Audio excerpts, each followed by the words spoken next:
Hey guys, Isaiah here, and welcome to another episode of Art Shuffle.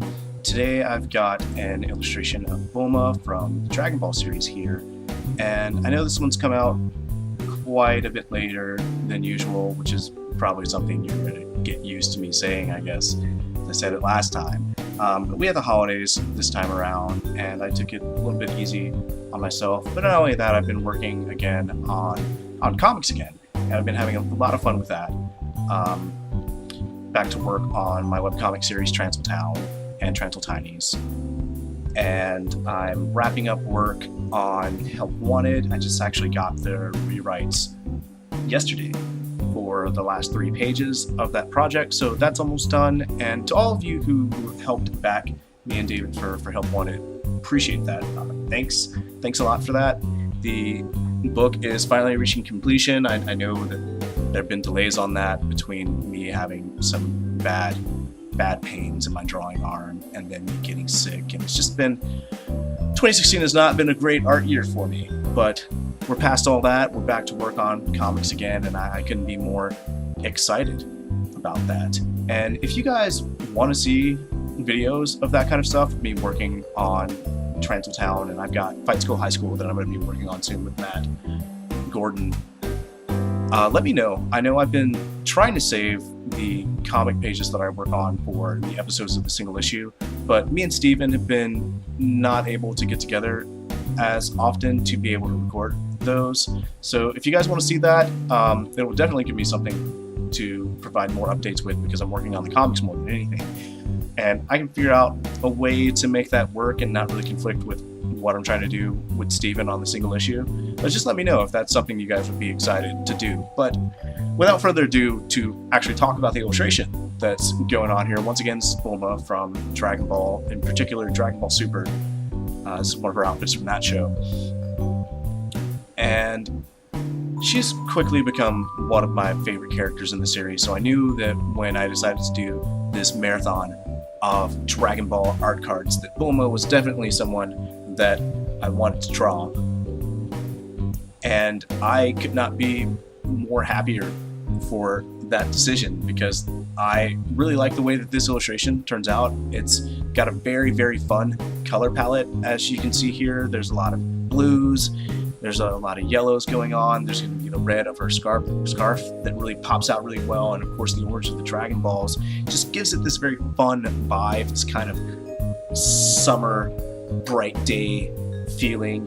And I felt really good drawing this, and I hope the color palette really helps to show how happy this piece actually made me. As far as some of the technical aspects of this illustration, not really anything too technical. I mean, you guys have seen a few episodes now at this point, I hope, and if not, feel free to check out some more. But you should be familiar with the way that I'm doing things here. But one thing in particular, when I was working on this piece, I realized that the light blue that I wanted to use for the clouds and for the whites in the background was very, very, very dry, and the store that I work at for a day job was all out of that particular marker. So what I decided to do was just I applied the light blue first, and then I went over it with the blending marker. And you can actually do it the opposite way around too. You can lay down your blending marker in an area and then lay down your color, and it will actually make the color lighter. I like to see the color myself, but the unfortunate thing is that can kind of make the color look a little bit on the splotchy side, so you make sure your coverage is really good. But you'll see me go over it with that blending marker a couple of times until I get the color to be as light as I want it to be. And another thing that I do, and you'll see that much later towards the end of the illustration, is I decided that the background was a bit too saturated, and honestly a lot of the colors that I keep on me are very saturated in general. And so one of the ways that I desaturate when I want to make some element pop, and in this case Bulma, since she's in the foreground and she's the centerpiece of the illustration, is that I took a really, really light marker. In this case it was a neutral one, and just use that to wash over the background, and that really helps desaturate the color. You can use any kind of grays, really. In this case, a light gray, because you just want to make it slightly less desaturated. And in this case, I just use the neutral because I'm pretty dry on my cool grays, and I need to get a stock of warm grays, because I think a cool gray would really help, especially with the blues in the background. But hey, sometimes you gotta make do with what you got. There's no shame in that. And that's about all I really want to say about this illustration, so we'll just watch the video from here.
Thanks a lot, you guys, for watching. If you enjoyed what you saw, feel free to click a link to one of the videos that you see down there at the right. And if you have any suggestions for characters that you would like to see me draw, let me know. I already have some characters lined up for me to draw already, but hey, if I like your suggestion, I may add that to my queue. Thanks. I'll see you guys next time.